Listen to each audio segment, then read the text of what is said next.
Oh, look at that. We haven't had this studio set up in a video in a while. But today I have another DIY project that I am so excited to get into. Today, we are pressurizing my Waterport.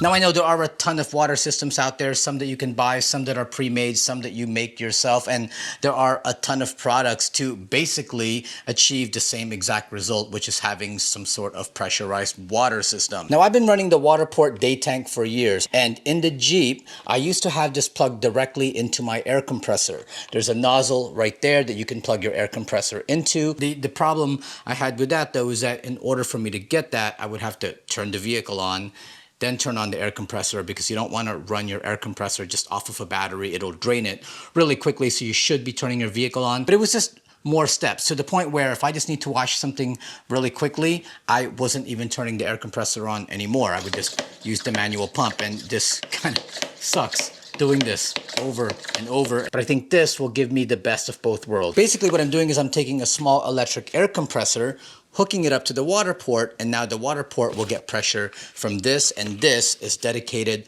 only to the water port, and it won't do anything else but. So first up, obviously, is the Waterport day tank. I mean, you can use any water tank that you'd like, as long as it has a spout on there for you to plug an air compressor to. Also got the nozzle holder, that way it can sit on the side of the day tank and I have a place to put my nozzle, which is right here. And then finally, we have the mount. This is the mount that's going to be mounted inside the vehicle, which the Waterport will mount to. Next, we have the LasFit portable air compressor. They sent this to me to test out, and I told them I don't know if this is something that I would really use, because I have off-road tires, and off-road tires are pretty big, and I use my air compressor to pump those up. This will probably pump up those larger tires, but it will take a really long time. But for me, I wondered, well, what if I just use this to pressurize the water port? Now I'll have like a standalone system with air going into the water port and giving me that pressurized water that I need. Now, of course, we're going to be mounting this to the vehicle as well, but if you notice, there's not really a way to mount this unless I 3D print some sort of casing. But I found something on Amazon that I think is going to work. This is like a knockoff Pelican case, but check this out. This thing mounts like perfectly in there. So I'm gonna put holes on this in the back so that I can mount this somewhere, and then whenever we need to use the water, we just open this up, turn everything on, and that'll start pressurizing the water port. But anyway, enough talk, let's get to the build, because I'm dying to see if this will even work. Alright, so I have the water port filled with water, and before we mount it to the vehicle and get everything situated, I want to make sure that this project of mine will even work. I mean, I have no doubts that it will, but I don't want to just mount everything up and then find out it doesn't even work. Now, just a little bit about the air compressor. This is from LasFit. They say that this has an 80% longer lifespan than most other air compressors of this size. It also has an M1 Pro Air cylinder and 50 LPM airflow fast inflation. This has a USB-A and a USB-C in case you wanted to use this to power up your devices. I don't plan to use it that way though. And it also has a flashlight over here. Here's the port where you would put in your air hose, and then at the very bottom, there's the port to charge this thing back up. Over on the back, there's this little compartment. That's probably what you hear jiggling, because that's where you can put all of your accessories. I think that's a pretty nice touch there. And then over on the front, you have your controls. You have your power button in the middle. You have your plus and minus to go up and down with your PSI. Above that, you have your flashlight button, and then below that, you have your menu button. Kit comes with the case, but I'm not using this. This is probably just getting discarded. You have your instructions. You have a 2-foot air hose. They give you a USB cable and a cigarette port charger. Alright, so I have the air compressor connected to the water port using that air hose. I have it set to 35 PSI right now. Waterport says the maximum pressure that you can put in the day tank is 40 PSI, but we'll start with 35 and see how that does. Now, below the power button is the menu button, and it's really not like a full menu. It's a very limited menu. It's just to switch modes, and right now you see it's on vehicle tire. Press it one more time and you'll get bicycle tire. One more time and then you'll see a scooter tire. and then one more time are for any inflatables, and then one more time after that is like manual. So if you want to do it manually, right now it's set to 100 psi, and you can go down and up as you please. But they give you these presets so you don't have to guess. Like the car tires at 35, bicycles 38, scooters like 40, and then inflatables are like 8. All right, so all that's left to do now is to test it. We're gonna press the power button and this will kick it on and start putting air into the water port. Once it gets to 35 psi, we're gonna use the nozzle, and then once that pressure goes back down, I wanna see if this thing turns back on again to keep it steady at 35. All right, that was super quick. It happened in like 20 seconds. 35 psi now. This thing should be all rigged up. Oh. Now we're gonna go and try to drain some water out of this and see, oh, I'm getting a leak over here. I'm gonna see if this thing will kick back on and get it back to 35.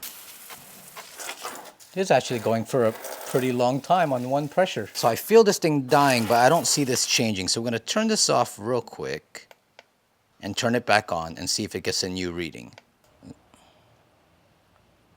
See, now it shows 9 psi. So this will not give you an update.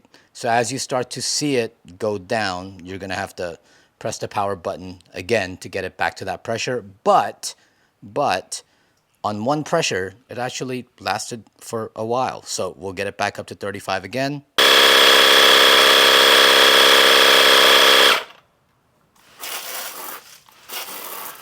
All right, it works. I'm good with it. Let's get this thing mounted. Let's go fix that leak real quick though. Alright, now that I know it works, it's time to prep the water port.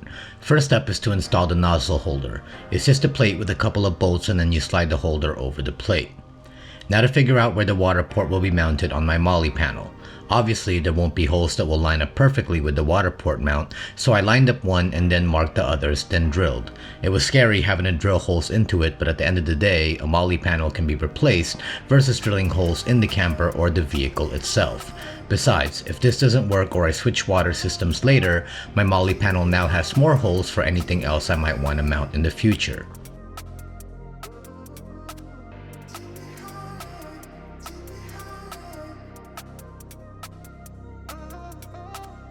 Now it's time to modify the hard case that will house the air compressor. The first part is removing the rubber liner inside so I can cut out the bottom. I want to keep the size as it will protect the air compressor when bouncing around and also helps keep it secure. After that, I eyeballed where I'll be drilling holes so that it lines up with the hose inlet at the top and the charging port at the bottom. Then I cut out that area of the rubber liner as well.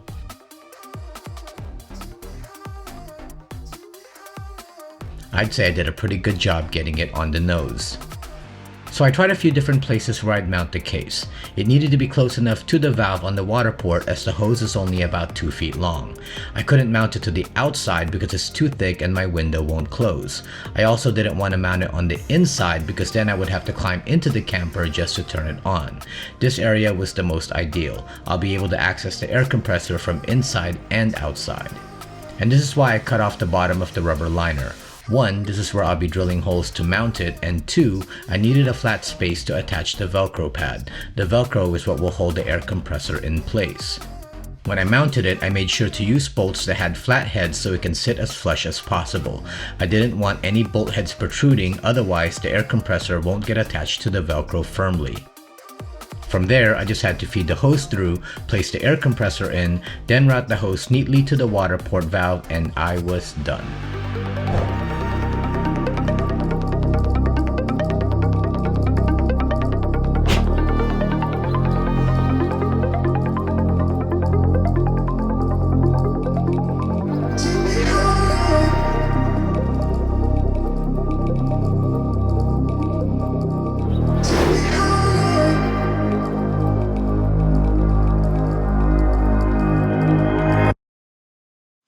You ever have an idea in your head and then you go and execute the idea and it actually comes out exactly how you planned it, you should know that's very rare for me. But in this instance, this came out exactly the way I envisioned it, and I could not be happier. I've been wanting a standalone pressurized water system that's easy to use. I mean, look, don't get me wrong, I love air compressors, and I used to have this Waterport on an air compressor. Look, let's be real. If you have an air compressor, or if you've ever installed an air compressor, you'll know that it's a lot more involved than it might look. I mean, there's things that you have to deal with. Sometimes you'll blow a fuse, or sometimes it'll drain the battery. And there have been times where I've flicked a switch on my air compressor and it didn't turn on, and I gotta go and troubleshoot and figure out why. So having just another system like a water system tied to it, along with using it to fill up my tires, and for some of you, you might use your air compressor for your lockers. I just didn't want another thing